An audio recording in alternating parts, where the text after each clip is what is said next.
Retro.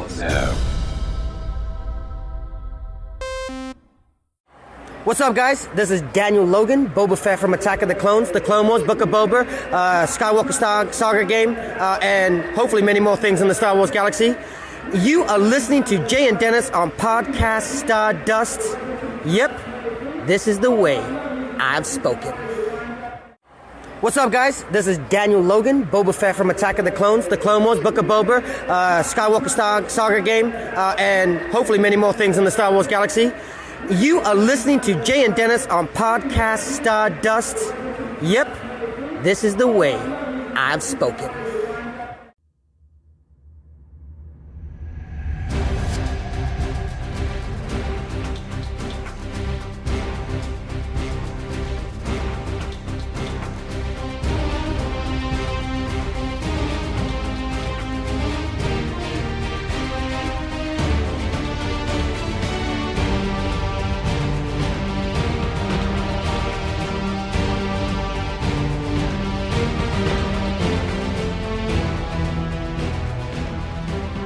Hello there, and welcome to Podcast Stardust. This is the fully armed operational podcast dedicated to Star Wars news, reviews, and discussion. I'm Dennis Keithley. And I'm Jay Krebs. And we're going to take a break from covering The Mandalorian and Grogu to get back into our Clone Wars rewatch. Normally do these on Mondays, but Monday was the earliest we could get our discussion of The Mandalorian and Grogu out. And at the time of recording this, I haven't seen it yet. So I hope we had a great discussion and I liked it, but we'll find out. But anyway, so we're going to get back into our Clone Wars rewatch here. And I'm sure we'll be talking about Mandalorian and Grogu some more on Friday. But just kind of hard to tell a week in advance. But Jay, you want to go ahead and remind everybody what our social media contacts are before we get started with this? Absolutely, Dennis. We are on Facebook and Instagram conveniently at Podcast Stardust. Yeah, sometimes you have to be honest about when you're recording. And here we are. Right. Okay. The disc is aligned, the signal's boosted to maximum output, the shield is down. We are now broadcasting to the galaxy. This will be our discussion of episode 19 from season 3 of the Clone Wars, which is called Counterattack. This is part 2 of 3 of the Citadel trilogy of episodes. I spent the entire last time you were talking about the Clone Wars saying that it was a 2-parter, and it's actually a 3-parter. I don't know how I forgot that, but I did. Well, it went over my head. So, I mean, I knew it was an arc, but I didn't even catch that. So, yeah. it's Okay. all good. Well, let's go ahead and get into it. You want to give us the summary of this episode? Yeah, here we go. Having split up in the last episode, Anakin and Obi-Wan lead separate teams of prisoners out as they attempt to escape from the Citadel with the hyperspace lane secrets Jedi Master Evan Piell and Captain Tarkin possess. Their escape is complicated by more traps and a seemingly endless number of battle droids as the prison warden attempts to thwart them. Things are made even more complicated when Anakin and Obi-Wan reunite at the shuttle only for the Separatists to destroy it. Now they must await reinforcements from the Jedi and the Republic if they are to escape. Right. So they make their way, they destroy some stuff, they get captured, they get free, and here they are waiting for Mace Windu, Yoda, and Sassy Teen to come rescue them in the next episode. But what did you think about this one overall? Well, Dennis, on rewatch, this particular episode actually becomes incredibly loaded if you break it down, because there's this transitional moment for multiple characters. And I mean, we're right in the middle of this arc, as you pointed out, this 3-episode arc. But emotionally, and even with the themes that we see, it's actually doing a lot more work than I ever realized before, especially now revisiting it, knowing where certain characters end up later on, I guess you could say. It goes from, some moments that really carry a lot of weight, and there's just a lot going on here. And there's some great action and just some things that make you pause and go, okay, I see what they did there, kind of thing, especially like I said on the rewatch. So I'm so glad that we revisited this. I say that a lot, but it's true. So what do you think? Yeah, it's a good episode. I was sitting here thinking to myself while I watched this today that why doesn't this Citadel trilogy stand out more in my memory of the Clone Wars? And I still don't have a good answer to that, but when I watched this episode today, I was like, man, the previous episode and this is really, really good. And I know what happens in the third episode. I just can't remember all the details right now. So I'm trying to figure out why that is. But these are good episodes. And I'm guessing part of that has to do with that I really watched a lot of season 1 and season 2 and then kind of drifted away from the Clone Wars where I was trying to raise kids, young kids and like that. And then eventually came back to it. And so there are certain episodes that I saw more often than others. And I just hadn't seen this as many times. And season 4 and 5, a lot of that's going to be, some of those episodes will be like the second time I've ever seen them, but that's for another day.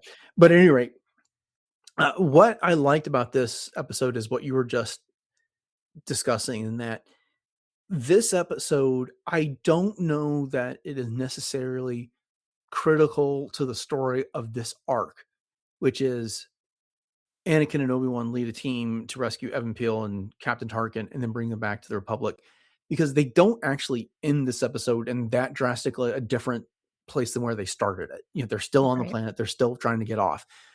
But what makes this episode, as you were pointing out, important is that there are various character interactions that foreshadow things to come and also make us ask questions about some of the relationships between characters. And so I'll just get into one of those. The last episode featured Ahsoka wanting to go on this mission and Anakin telling her, no, you need to stay behind, only for her to go talk to Plo Koon. And then the next thing we know, when they're all coming out of carbonite freezing, Anakin's like, oh, hey, Snips. And she's coughing and just kind of winging it off. And Obi-Wan delivers that line. He's like, do my eyes deceive me, or is Ahsoka here? And then, right. And she plays it off as that, oh, I was assigned to this mission after you all were already frozen. Well, we really find out that just is not true at all.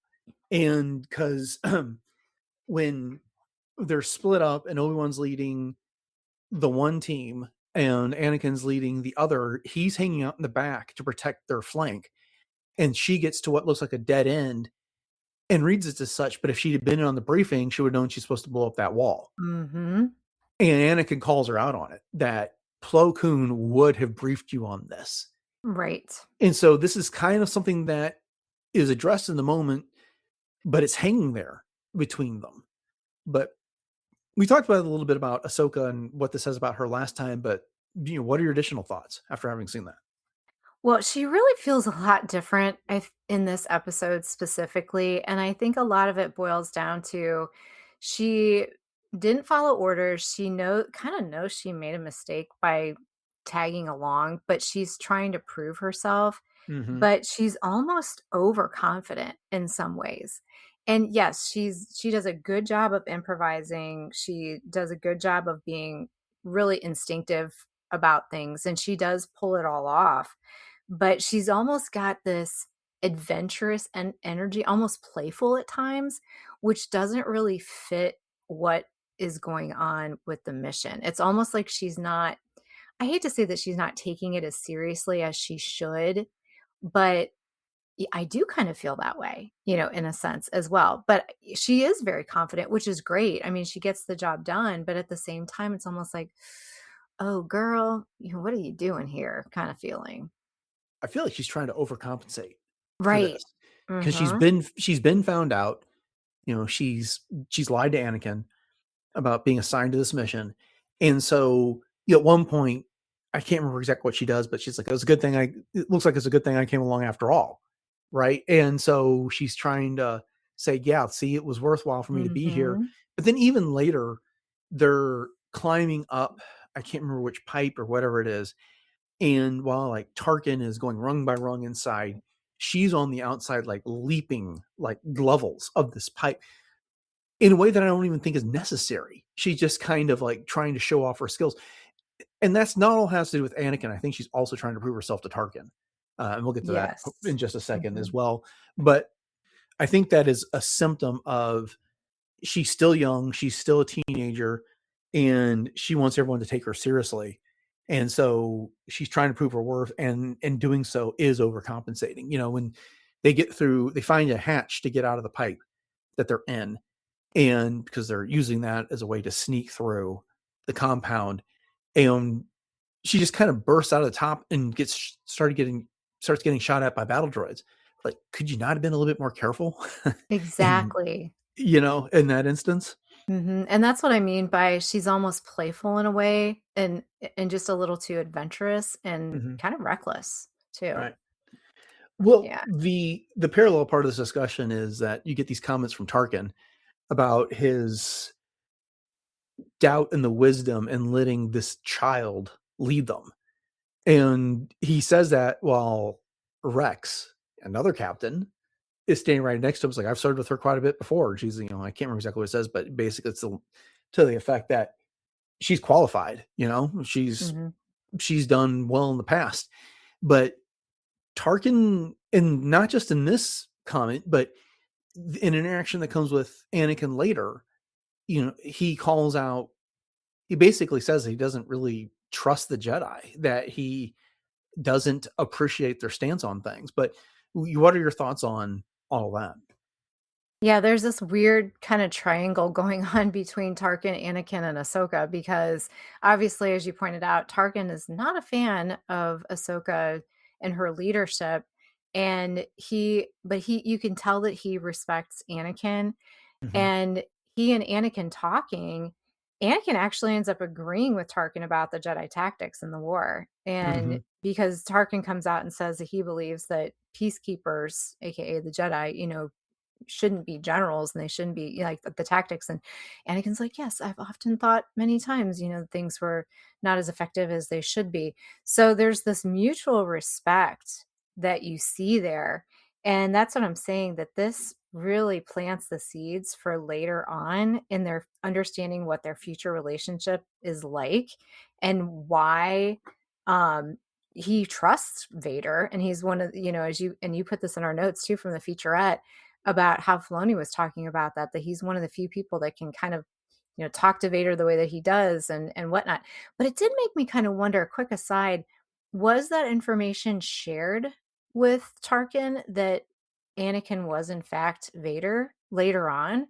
Or was it just kind of a coincidence that, this is the case? Because he understands that Vader is force sensitive, but does he know that he's Anakin Skywalker? I think he figures it out, but I don't think he's ever told Mm-hmm. that Mm-hmm. along the way. But getting back to this scene here, it is kind of interesting because just to build off some of the things you said, that Tarkin, Anakin says to Tarkin, haven't I earned your trust by now? And Tarkin's like, I trust you, but your Jedi Order, your code holds you back. And that's what Anakin's agrees with, that we could be more effective in this war if we weren't chained by this code. But Mm-hmm. Anakin doesn't necessarily say in that moment, I think we should be disobeying the code or putting the Right. code aside. At this time, he still follows it and he still believes in it. And this is one of the reasons why he's so annoyed with Ahsoka. It's subtle, but he does not appreciate that Ahsoka bent the rules and kind of came up with a way to work around the order to stay behind. That even if she's being useful in this mission, he's got an issue with that. Mm-hmm. So, Mm-hmm. but the other thing is that I don't know that Anakin and Tarkin ever like each other. Not when Anakin is Darth Vader, not when he is Anakin now. But as you were suggesting, they do respect each other Mm-hmm. and their philosophies. Yeah, for sure. And you can tell just right away that Anakin is drawn to the ideology that Tarkin is emulating. You know what I mean? And Mhm. he can see that he's ruthlessly efficient, but even though that doesn't align with, as you just said, the Jedi code necessarily, Anakin's been brought up in nothing but war. So this is the only thing that he's seen. And so I think for him, yes, the teachings of the Jedi have always been something that he's held dear, but he sees that other side of things as well. So yeah, this is that crack that we start to see more and Right. more. Because he tries to negotiate around them in a way. Because, Hmm. like, just think Hmm. about his interactions with Padme during Attack of the Clones. When, Right. she's like, aren't you forbidden to love? And he's like, no, we're actually encouraged to love, but we can't Hmm. attach there. And so, he he always finds a way to consider what they're being taught and then interpret it so that he can do what he wants. But that still comes at a cost. He says things like in Attack, Revenge of the Sith, it's like, I don't think I'm the Jedi I should be. And, Padme's like, what are you talking about? He's like, I want more and I know I shouldn't. And that's the code. Right. And things, speaking to him, he so desperately wants to follow it, but he sees its limitations. Right, absolutely. And this is what I was saying, like, that's why this particular episode carries so much weight, and, Mhm. on the rewatch, you really, really feel it. Yeah. I think we hit a lot of the deepest issues in this, but there's plenty of other things I want to talk about before we conclude the episode. First off, the apparent death of Echo in this one. Yeah. So they get to the landing platform and they got to get on their stolen separatist shuttle so they can escape. And there's a number of turrets and battle droids around. And Echo sees one of the turrets taking aim at the shuttle and he runs to intervene, but it's too late. The shuttle blows up behind him. And then all we see is the charred helmet behind. And we hear Echoes, or Fives rather, screaming, about Echo, having apparently perished here. What's kind of fun is that if you go to the episode feature on this, they flat out say that Echo died. Right. And we all know that's not the case because he comes back in season 7 of the Clone Wars and then is a key figure in the Bad Batch. Mhm. And again, this is one of the things that I was meaning by, like, later on, we know Mhm. where these characters do end up. And, here's the thing with Echo. We've been following him as part of Domino Squad, obviously, since the very, very beginning. And there's such a juxtaposition, especially in this episode, I feel like, in this arc Mhm. and I mentioned this in the last episode, that there's a lot of clones that just die, or they perish in some awful way, and there's no fanfare, there's no, even much more of a passing thought. And fans became very emotionally invested in Domino Squad, and that, because they were individualized and they were followed in their stories. And so this wasn't just a random clone sacrifice of self, for the good of all.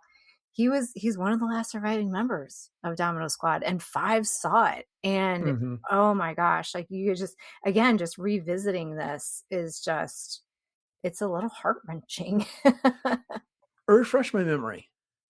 Up until the moment he perished, was he ever called out by name as Echo in these 2 I episodes? don't think that he was. I was Yeah, trying to think that myself, and it wasn't until, like, later on that I realized, oh my gosh, yeah, that was Echo because of because this arc. right, and that's just the thing is like when that happened, I was like, oh wait a minute, that's somebody important. And then when Five screams out Echo, I was like, oh yeah, that's when Mhm. Echo quote unquote died in the Clone Wars. Yep. And so I was trying to decide what I thought about that, and I was like, could you not have built up that moment just a bit more by giving Echo other dialogue and having people respond to him? It's like, oh, that's a good point, Echo. Or, it's Mhm. like, thanks, Echo, or whatever, so that we knew that's who it was in the moment Right. before Fives was lamenting his apparent death.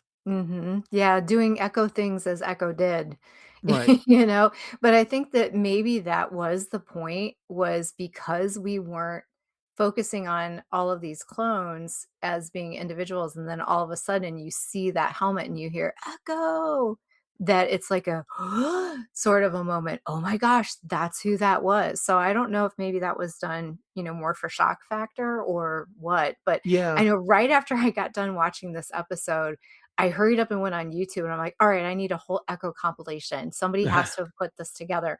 And I found one. So, because I was thinking to myself, oh my gosh, I have to go back and watch this all again, about his life. So I did. Yeah. I mean, I watched this and I was like, okay, this is how they were sending Echo out. And I was like, they could have.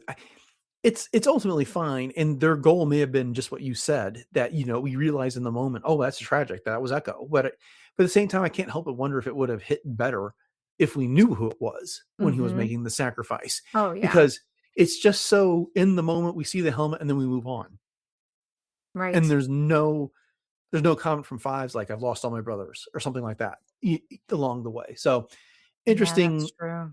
storytelling decision there, and maybe there was additional parts in the script that they ended up cutting for time or whatever the case was that would have made that better. But I kind of like to see it. I mean, the one clone in all of this that you recognize on sight is Rex. Yes. And that's because his helmet is so distinct, and we've seen it ever since the beginning of season 1. Mm-hmm. So, or Yep. the Clone Wars movie for that matter. So Right. there's no, Mm-hmm. getting around who that is. Unless this is the first episode of the Clone Wars you've ever watched, you know who Rex is. Right. But Yeah, those anyway, J guys stick out, that's for sure. yeah. We need a Tales of the Clones, and dig into some of these stories a little deeper. That'd be awesome. Yeah, that could be interesting, because I'm trying to figure out how you do it. Normally you got a light side versus dark side, or good versus evil, when that comes Mhm. out. And before they did the Bad Batch, I think the obvious way would have been to like take someone like Echo and basically juxtapose them against Crosshair. Yeah. But I don't know what other clone you'd do that with. So, but they'd Mhm. come up with a story. We'll see. Sure. This whole thing leads me into this discussion of some of the violence and deaths in this episode. And we've had this discussion before, so I should be over it by now. But I was just kind of surprised when rewatching this today where they went with some of the deaths and things like this. For instance, when O.C. Sobek, the warden, has all of the Jedi, or not the Jedi, but all of them, but Obi-Wan and is captured, and I think Evan Piell is with him at the time, and they got a number of the other clones, and basically Sobek is demanding the coordinates for the Nexus route and says, if you don't give it to me, I'm going to start killing your men. And Evan Peel's response to that is like, we are all prepared to die. This is For, war. Yeah. this is war. This is this is the mission. We're all prepared to die to do it. And Sobek calls out of it and shoots a clone in the head. Now, Yeah. that doesn't happen in the moment on screen. We see him lift the blaster, but we don't see the bolt going into the clone's head. We do see the hole in the clone's helmet as he slumps to the floor. And then later, when they're in that pipe climbing vertically, the Evan Piell engages the one probe that discovers them, the probe droid, and doesn't manage to catch it before it escapes, and then suddenly have all of those areas of the pipe closing, and essentially you don't see it happen again, but you have no doubt what just happened. A clone gets sliced in half by that area closing in there. This is not the usual Clone Wars animated violence, but it's not like we haven't seen things like that before. It seems like, I don't know how to say this, but it's like every once in a while you'll go like a bunch of episodes with nothing like this happening, and then all of a sudden this happens like in spades in an episode. Yes. But what did you make of that? Yes, and the scene with the clone getting cut in half, there is a sense of urgency and panic right before that, because you hear the clone saying, "I'm not going to make it, or I can't do it," and then zoom, and then but all you hear is, "We lost one." Evan Piell says, "We lost one." So again, it's that that just that juxtaposition between the nameless, faceless, meaningless clones, and then you've got the death of Echo. But the violence is very cringy, and like you pointed out with those two specific clone deaths, was like, oh my gosh, wow, they really just went there with Clone Wars again. And you're right, it's not anything for a long time, and yeah, there's some violence or whatever, and then all of a sudden it's these big time ones, like gut punches. Right. You think back to the Clone Wars movie, and Asajj runs that one clone through with her lightsaber and kisses him as he's dying there. And so, it's just this, I don't know how you want to call it, this fetish around death in that case, and eroticism and stuff like that. And then you get these type of moments, and then you'll get numbers of episodes where nothing like this happens at all. And then they like, well, we've been saving it up for the last 5 episodes. We could throw it all into this one. And you're like, okay, but how do you maintain that general audience or teen rating or whatever it is that you're going for in that moment? I mean, even with that clone getting sliced in half, there was a sound effect there. Yes, there was. there was Mhm. no doubt what happened to that guy. And Right. you didn't have to have Evan Piell saying we lost one there. I mean, it was Mhm. very, very apparent in that Mhm. moment what happened. Yes. So, Yeah, big time. so I thought it was also kind of fun how much James Arnold Taylor had to do in this episode, as he of course provides the role of Obi-Wan. Plo Koon is back at the Jedi Temple, and he gets several lines.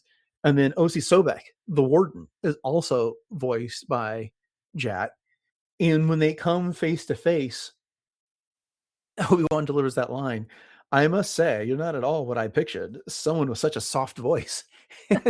It's when you know that it's essentially James Arnold Taylor talking to James Arnold Taylor, it's kind of funny the way that It comes up. is, and I think that that was intentionally planted. And Mm-hmm. didn't they say O.C. Sobek's, influence was Christopher Walken as well? Did we talk about that last Yeah. episode? Yeah. I don't know if we talked about it, but yes, there is that. And you can totally hear it too, Yeah. so James Arnold Taylor did such a great job, but no, I love that, the fact that they did that.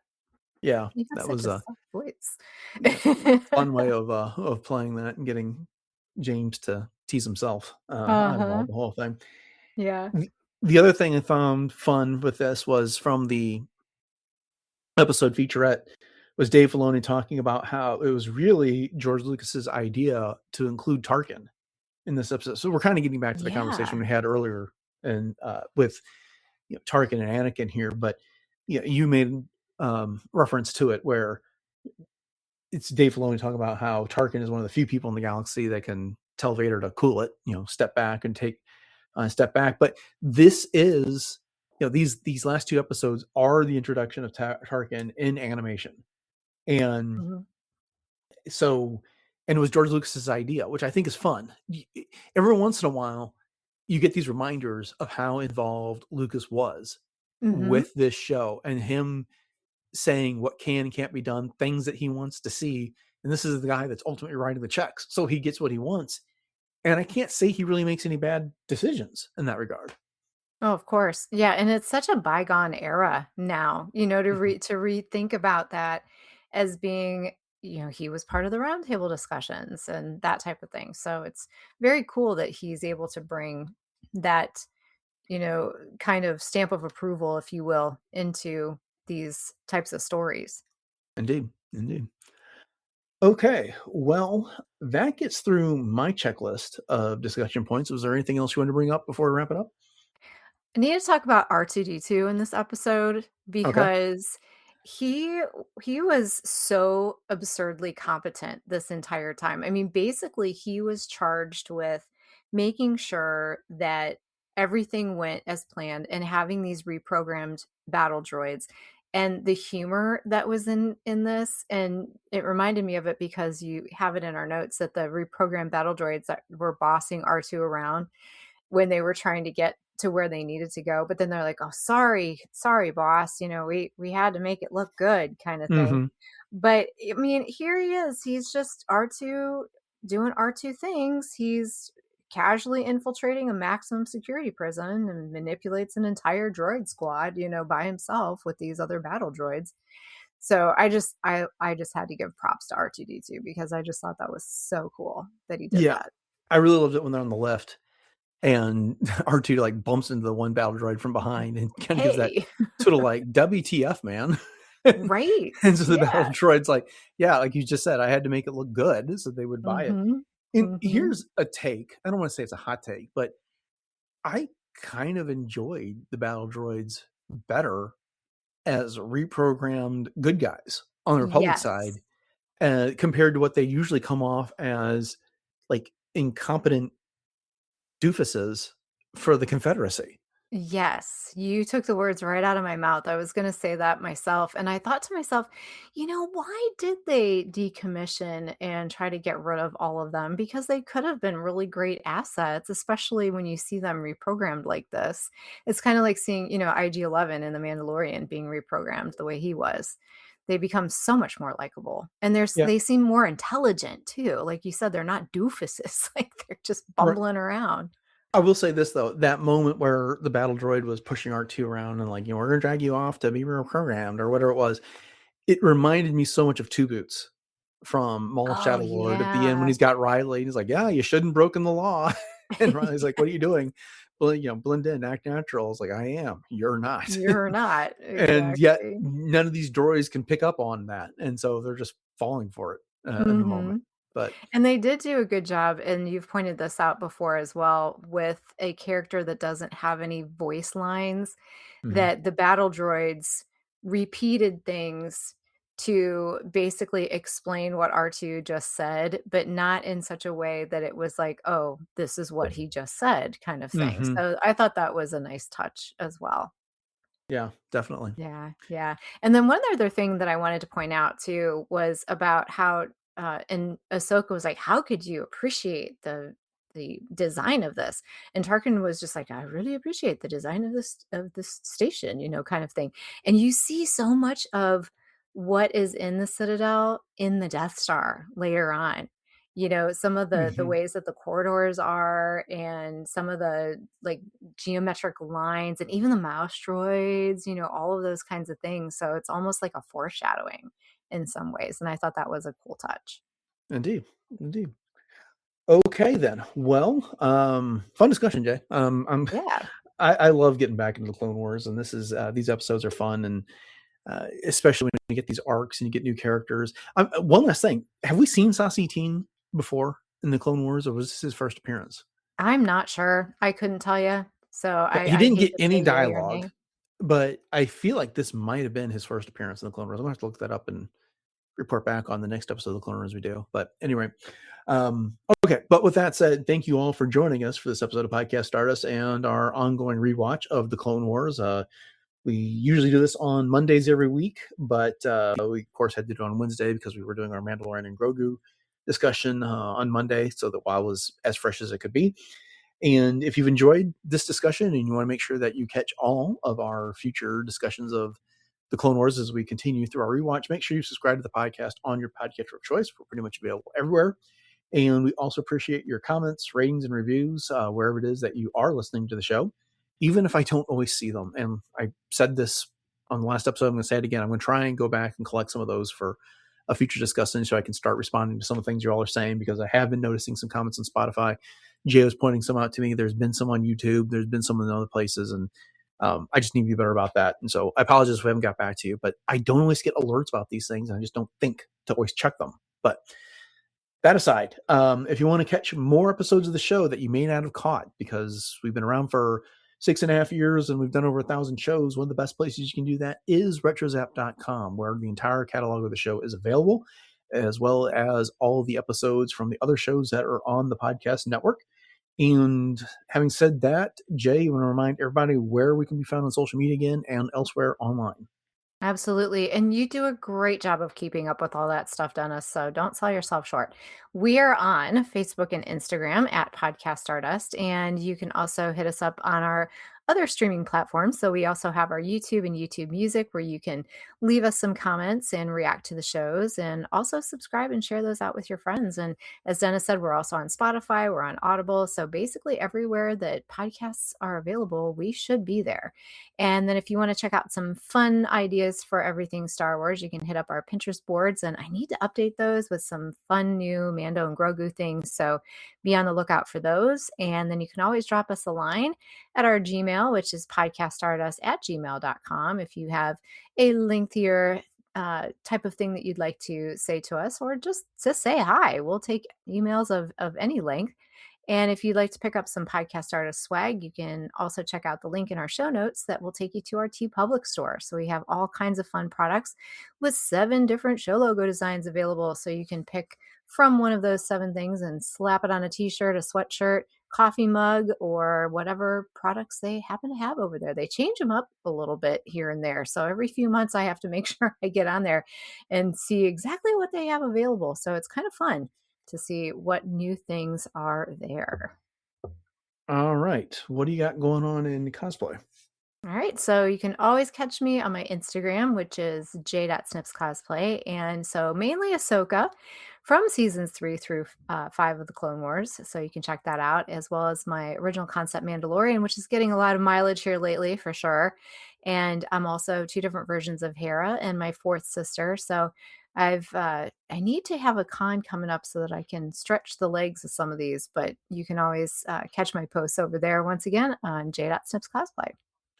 All right, upcoming on the show, the current plan is Friday. We're going to be getting back into the news. There'll probably be some more Mandalorian and Grogu discussion while we're doing that.